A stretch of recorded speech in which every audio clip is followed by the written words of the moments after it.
Hello students, मैं हूं प्रदीप। स्वागत करते हैं आप सबको एग्जाम बाई संकल्प पर। आप लोग की तैयारी कैसी चल रही होगी? उम्मीद है कि आप लोग की तैयारी अच्छी चल रही होगी और तैयारी में लगे रहिए, क्योंकि आप लोगों का एग्ज़ाम डेट नज़दीक आ चुका है। एग्ज़ाम टाइम टेबल पर वीडियो बना चुका हूं, जा करके आप लोग देखिए कि एग्ज़ाम कब से हैं, ठीक है ना।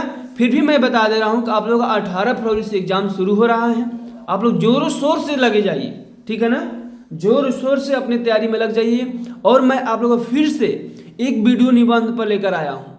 एक पहले लेकर आए थे, 2 निबंध उसमें था। आज भी 2 निबंध यानी 4 निबंध आप याद कर लेते हो, अच्छे से कर लेते हो तो पेपर में एक भी निबंध छोड़कर नहीं आओगे। ऐसी 4 निबंधों से आपको पेपर में बिल्कुल मिलेगा, इससे कहीं नहीं आएगा दूसरा, ठीक है ना। ये मेरा 100% भरोसा है, ठीक है ना। पहला हेडिंग हमारा क्या है? बेरोजगारी समस्या और समाधान, ठीक है ना। निबंध हमारा बेरोजगारी समस्या और समाधान, आप लोग को दिखाई दे रहा होगा, ठीक है ना। तो ध्यान से देखना क्या है, कैसे लिखेंगे। पहला तो हेडिंग हम डालेंगे प्रस्तावना। क्या हेडिंग डालेंगे? प्रस्तावना। सुंदर सा हेडिंग ब्लैक में डालेंगे। देखो मैं कलर में किया हूं, आप लोग कलर में मत करना, केवल ब्लैक और ब्लू का ही यूज करना है, ठीक है ना। मैं कलर में यूज किया हूं तो आप लोग को अच्छा से दिखे, ठीक है ना। तो प्रस्तावना हम पहले हेडिंग डालेंगे, उसमें क्या लिखेंगे, मैटर क्या डालेंगे। ये जो मैं लिखा हूं मैटर कोई टीचर नहीं बताता होगा और ना कि आप लोगों को कहीं बुक में मिलेगा, ठीक है ना। ये जो मैटर है, अगर ऐसे मैटर आप डाल देते हैं तो एग्जामिनर तो देख कर उसका होश उड़ जाएगा कि बच्चा कहाँ से लिखा है।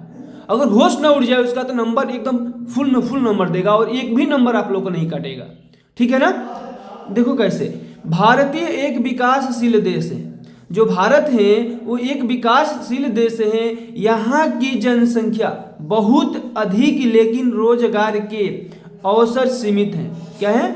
सीमित हैं। जब शिक्षित या अशिक्षित व्यक्ति काम करने की इच्छा और योग्यता रखते हैं, जिसे हम बेरोजगार कहते हैं। क्या कहते हैं? बेरोजगार। अगर हम शिक्षित और अशिक्षित व्यक्ति जो हैं, अगर काम करने के लिए कहीं जाते हैं और उसको रोजगार नहीं मिलता है, तो वही हमारा क्या है? बेरोजगार है, ठीक है ना। यह हमारे देश की एक गंभीर समस्या है। देखो भाई, ये तो हमारी क्या है? देश की गंभीर समस्या है तो है ही है, क्योंकि हमारा रोजगार नहीं मिला। जब तक हमारा रोजगार नहीं मिलेगा तो फिर हम क्या कर पाएंगे?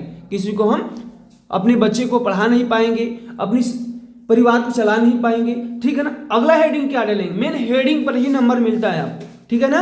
हेडिंग पर नंबर मिलता है। हेडिंग क्या डालेंगे हम? बेरोजगारी के कारण। दूसरा हेडिंग डालेंगे बेरोजगारी के कारण। अब उसमें क्या लिखना है? तो पहला नंबर डालकर लिखना है कि देश में, दिखाई दे रहा होगा आप लोगों को, देश में जनसंख्या तेजी से बढ़ रही है, जिससे रोजगार के अवसर कम पड़ रहे हैं। जनसंख्या जैसे बढ़ रही है जैसे ही रोजगार बहुत कम मिल रहा है। रोजगार कम मिल रहा है तो बेरोजगारी बढ़ती जाएगी, आवश्यक है। दूसरा हम नंबर लिखेंगे कि पर्याप्त उद्योग और कारखाने नहीं होने से नौकरियां की संख्या सीमित हो जा रही है।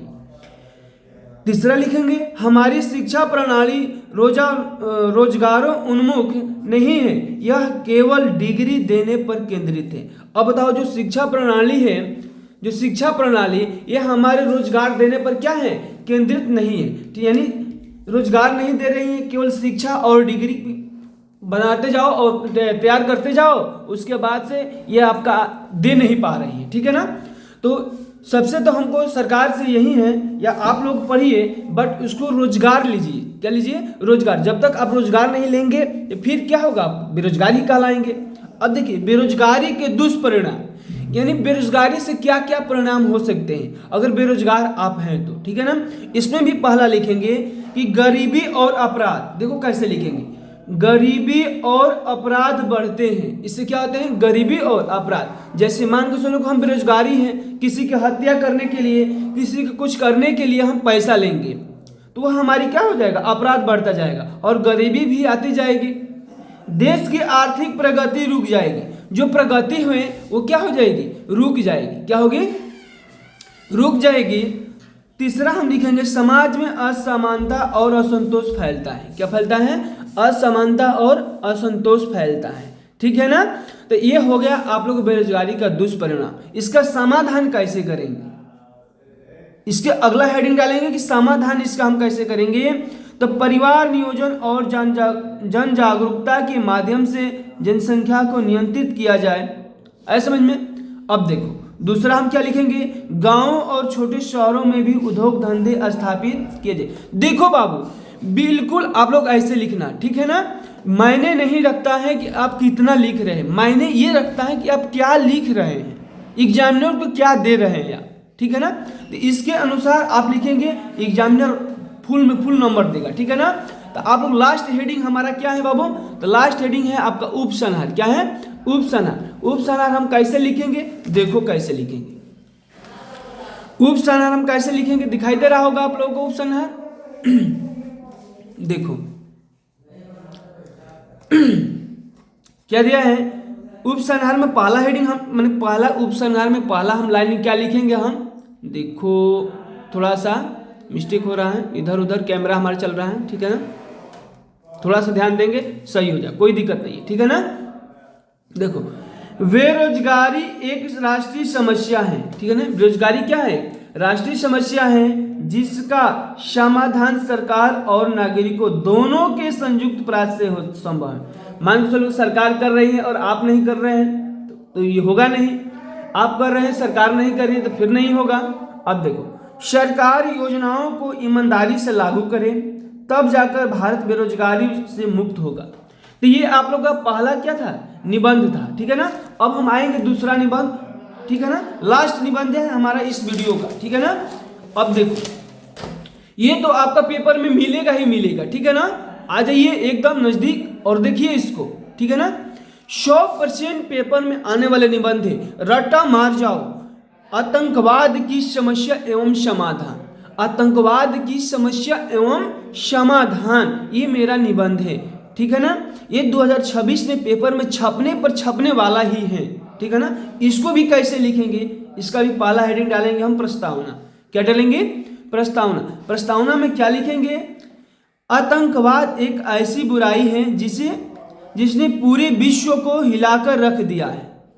क्या कर दिया है, हिलाकर रख दिया है। यह मानव जीवन, समाज और राष्ट्रीय शांति के लिए सबसे बड़ा खतरा बन चुका है। बताओ राष्ट्र के लिए भी खतरा बन चुका है। आतंकवाद का क्या अर्थ होता है, अगला हेडिंग हम डालेंगे, ठीक है ना।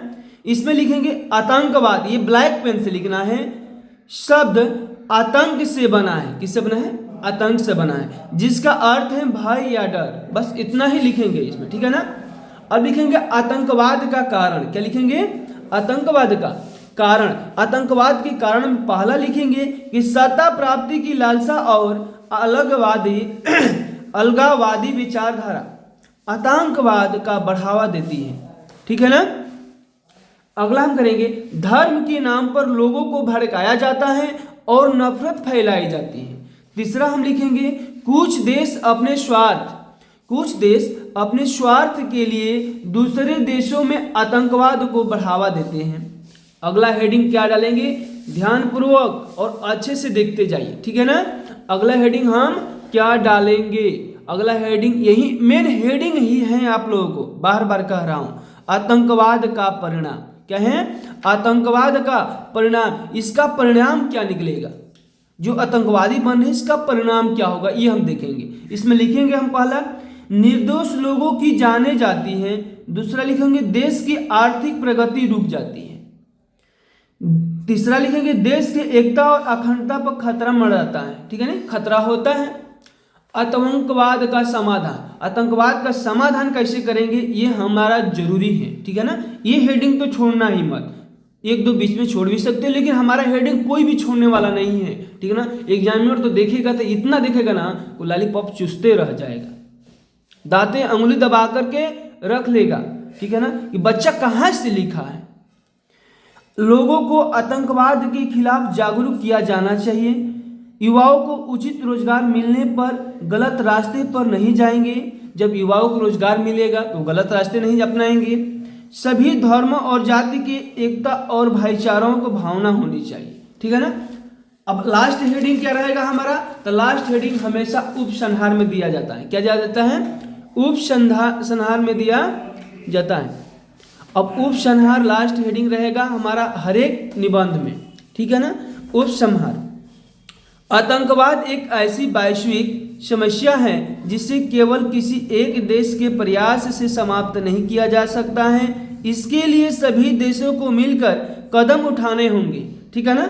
हमें यह संकल्प लेना चाहिए कि हम न तो आतंकवाद के बढ़ावा देंगे और नहीं उसे सहन करेंगे। तो बाबू ये रहा आप लोगों का निबंध, और आप लोग क्या करेंगे, अच्छे से इसको लिख लेंगे। अगर पीडीएफ लेना चाहते हैं इसका, आप लोग इस नंबर पे कांटेक्ट करिएगा, आपको व्हाट्सएप पर हम सेंड कर देंगे 75 71 92 63 41। अगर पीडीएफ आप लोग को चाहिए तो आप लोग इस नंबर पर व्हाट्सएप है, इस पर हाय भेजना और लिखना सर हमको एसे का यानी निबंध का हमको पीडीएफ भेज दीजिए, मैं आप लोग को पीडीएफ भेज दूंगा। ठीक है ना, एक भी पैसा नहीं लगेगा। ठीक है ना। तो मैं इसी के साथ वीडियो समाप्त करता हूं। जय हिंद, जय भारत। आप लोग खुश रहे, मस्त रहे और अपने तैयारी में लग जाइए।